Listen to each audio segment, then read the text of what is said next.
I wake up and yawn. Another day, another class. As if on autopilot, I get dressed and go through my morning routine. Then I hop on my bike and drive to school. When I arrive, I head straight for class and wait for the professor. He arrives promptly and begins class. Good morning. Today we'll be discussing the differences between military grenade weaponry and those used in recreational matches. Yawn, I already know this. This material is simple stuff. Time for a discreet power nap. What is this weird feeling? It's like somebody's watching me. I open my eyes and see the entire class watching me. During that specific qualifier match, the Gear's energy core is what surged with additional power, not his weapons. I feel like I might have missed something important. Although, I must admit, I've never seen a core do that before. Hopefully this young man can enlighten us on how he did it. I have no idea how I did it. To be honest, I'm still trying to figure it out. Interesting. Perhaps once you figured it out, you'd be inclined to share with us what happened. Until then, let's get back to the lesson plan. I'm sure you all don't want to waste your time on something that won't be on the exam anyway. The class lets out a weak chuckle. Most refocus their attention on the professor, but a few students continue to look at me with interest. He returns to his lecture.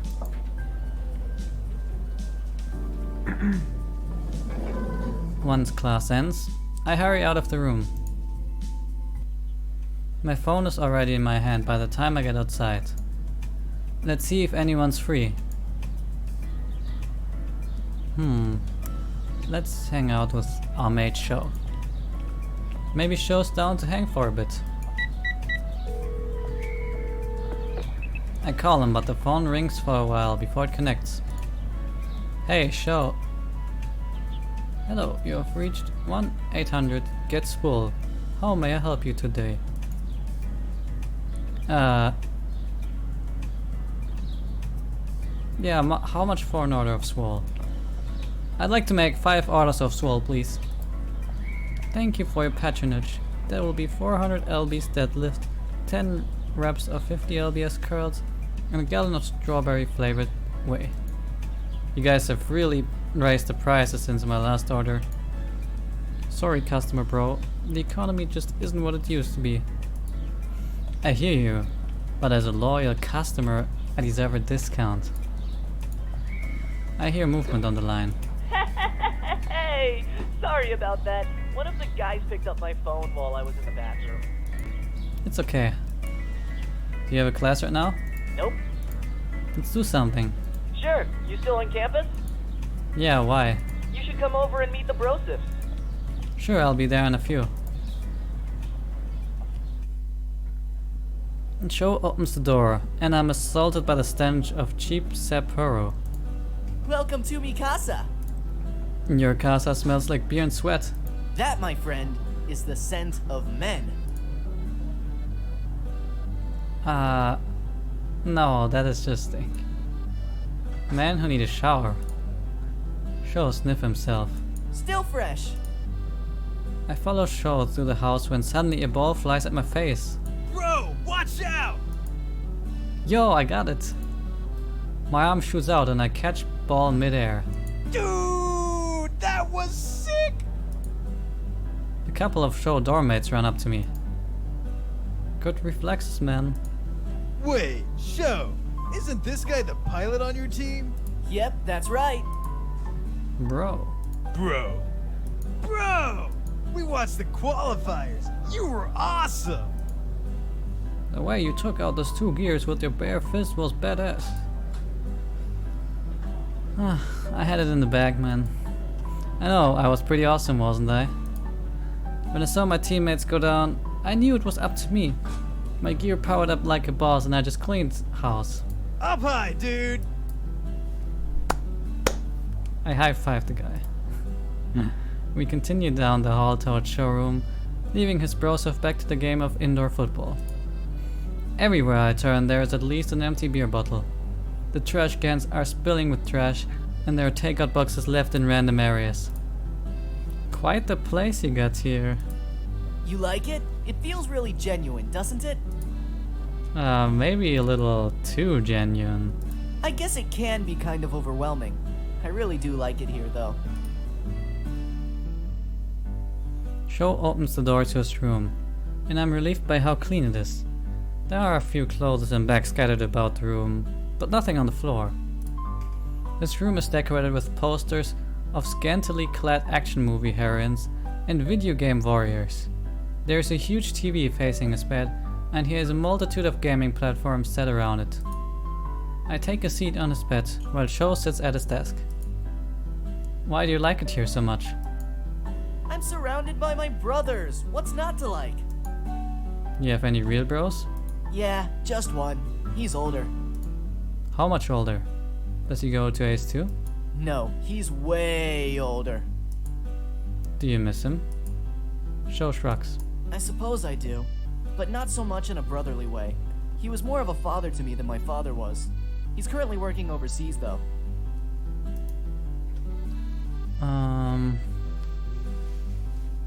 He's got a brother complex. Brocon. Don't go calling me a brocon. I can see it all so clearly. The absence of an older brother figure has left a voice so dark in your heart that you find yourself compensating for it by living in a house full of bros. Where do you come up with this stuff? Anyway, enough about my family. Since you're here, how about a few matches?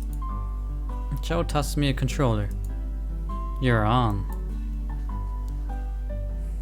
I kick Joe's ass out of video games until he has to leave for class. I'm in the campus gym finishing up my workout. When I return to my locker, there's a missed text from Kaori. Emergency meeting. Meet now in the hangar. Jeez, all caps. I better get going.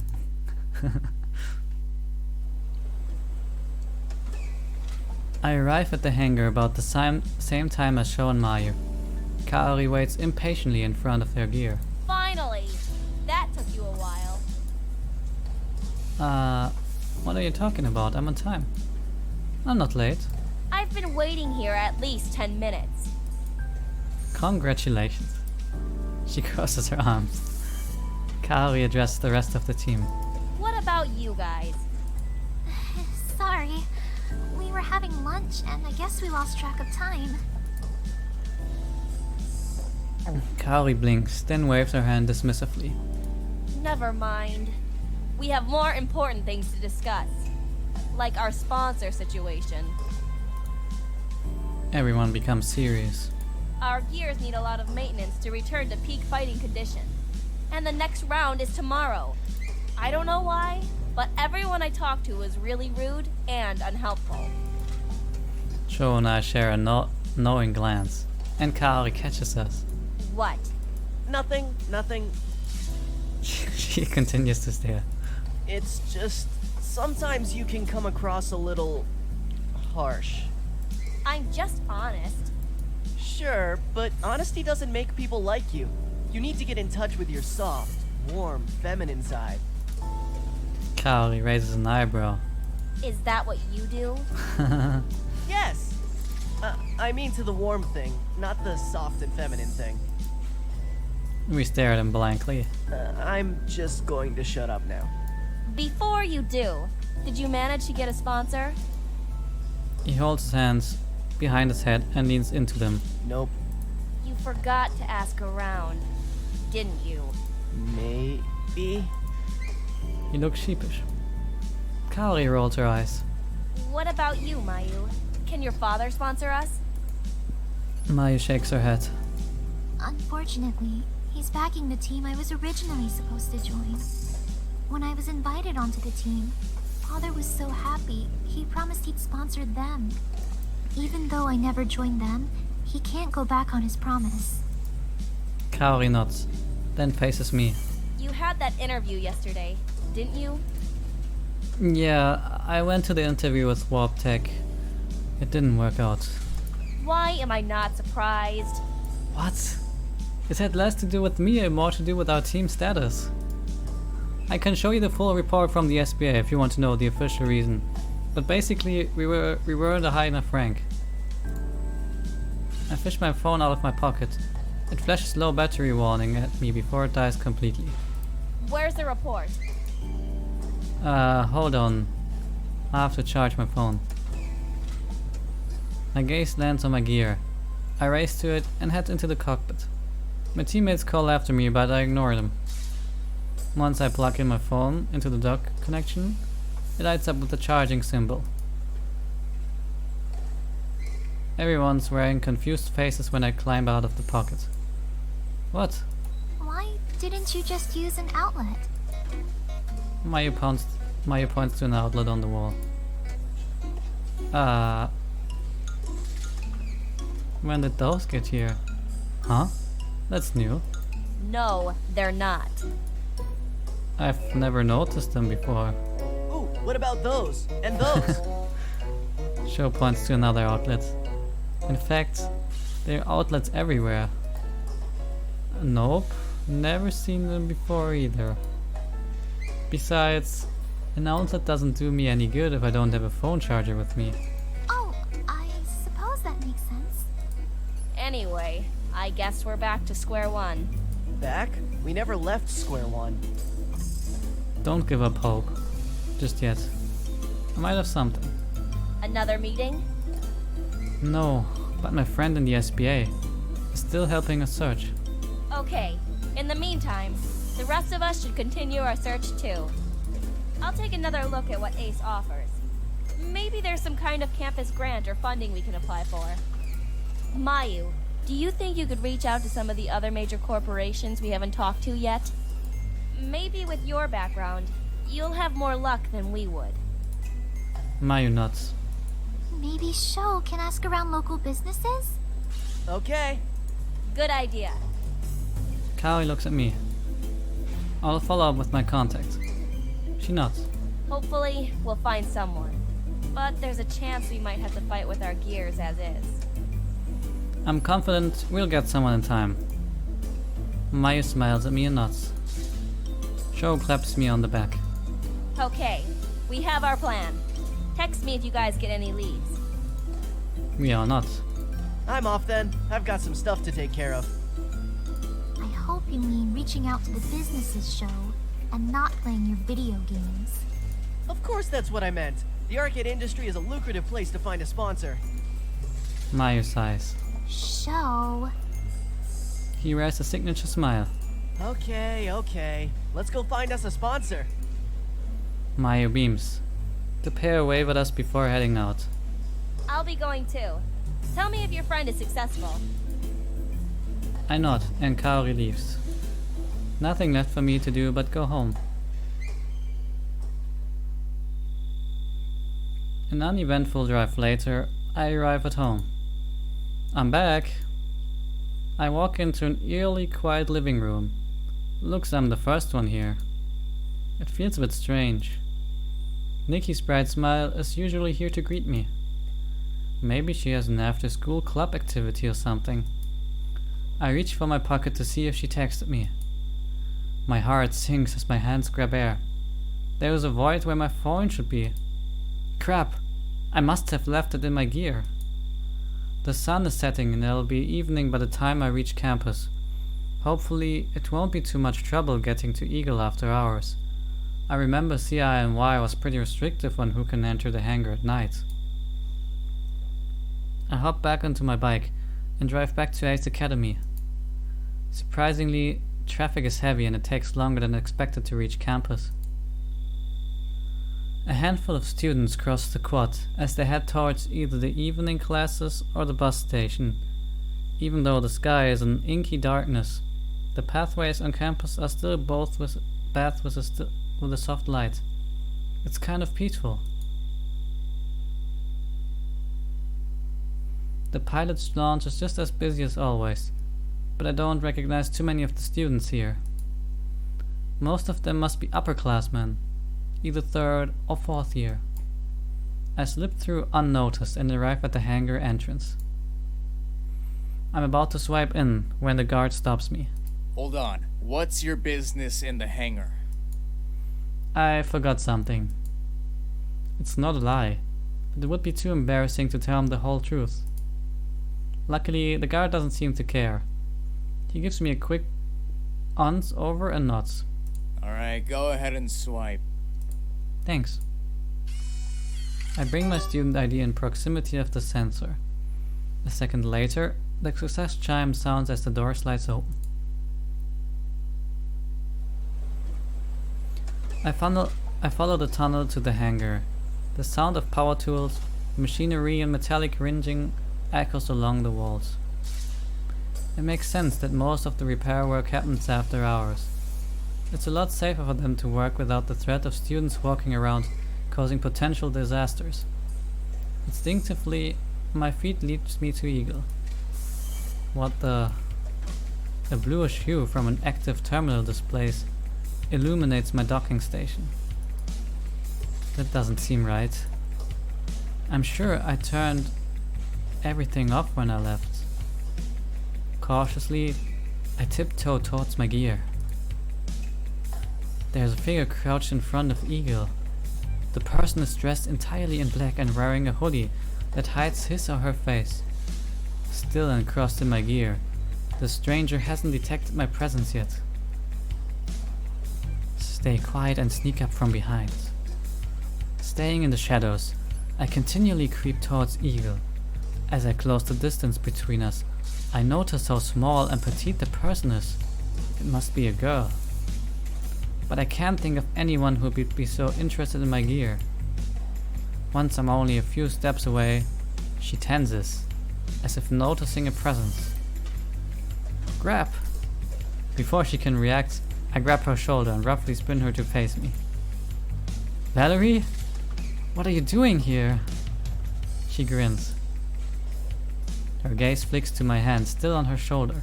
I never would have guessed you like it rough. It's not like that. I quickly let go of her. That's not it at all. It's okay. I like this side of you. This isn't a joke. Her smile falters. What were you doing to Eagle? Nothing, I promise. You were obviously doing something with the terminal. That's not nothing. She holds up her hands in defense. I wanted to get a better reading on your core. I'm not altering anything though, just studying. Why? To figure out how your core was able to sustain such a high energy output for so long without completely burning out. Given the size of your core and the cooling system, the heat dissipation doesn't seem like it would have sustained longer than a few seconds, yet it lasted almost 10 minutes! Maybe there's a direct coolant injection to the primary source? I also didn't consider the acceleration of airflow given the hidden frame openings. Perhaps a quick calculation using... The more she talks, the faster my anger melts away and is replaced by respect. She's more than meets the eye. Even though she claims she means Eagle no harm, how can I know she's telling the truth? I only met her a few days ago. Still, it seems like she's genuinely curious about how my core works. Here, I'll prove I wasn't changing anything. I watched as Valerie traces a few screens with all the configuration data unmodified. Okay, Huh? I get it. You are curious, but you can't just break into other people's robots and mess with their parts. She looks away. I'm sorry. We're silent. Then she looks sideways at me. So, I guess you wouldn't want to know that your primary weapon can actually benefit from an airflow exhaust here and here. What? She points at inside my gear, my open gear. You see right there? Yes, I think. It'll still require validation testing though. You should probably get your engineer to check it out. My engineer? Yeah, you know. The person who makes sure all your gears are working properly and helps you with any upgrades or improvements. Don't the sponsors do that? Valerie shakes her head. They help a lot when it comes to major repairs or new items, but an engineer on your team takes care of any general maintenance and the like. Oh. Maybe we should get an engineer. I'll ask my team about getting an engineer. It sounds like we could really benefit from one. You definitely would. She scoots closer and smiles. And luckily for you, you already have one person perfect for the job. Really? She scoots even closer and bats an eyelash at me. Who's that? Valerie sighs. Just think about it. There's another pause. To avoid the awkwardness, I shut down the open terminal. So, we should get going then. Yeah. Neither of us moves. Don't touch my gear again without my permission. I promise I won't. I wait for her to leave, but she doesn't budge. Okay, goodbye. Bye. She stands in place and waves. You aren't leaving. Neither are you. Okay, on the count of 3, we'll live together. She nods. 1, 2, 3. We both stay put. You didn't move. Neither did you. What the hell are you kids still doing here? Security catches us off guard, and we simultaneously stammer nonsense. He shakes his head. Your business here is done, and then you have to leave. Valerie glanced at me, and I glanced at her, still waiting for her to move. She doesn't. Suddenly, a strong hand grips my arm. Hey! The guard holds Valerie too. He physically leads us towards the exit. You should get home. It's late. We pass through the doors, and the guard shuts them behind us. Valerie and I are once again standing in silence. Well, I'll see you around. Yeah, see you. We both head our separate ways. She walks towards the dorm while I head to the parking lot. Once I reach my bike, I drive home. Nikki still isn't home by the time I return. Where can she be? I reach into my pocket for my phone and grasp empty air. Oh crap, not again.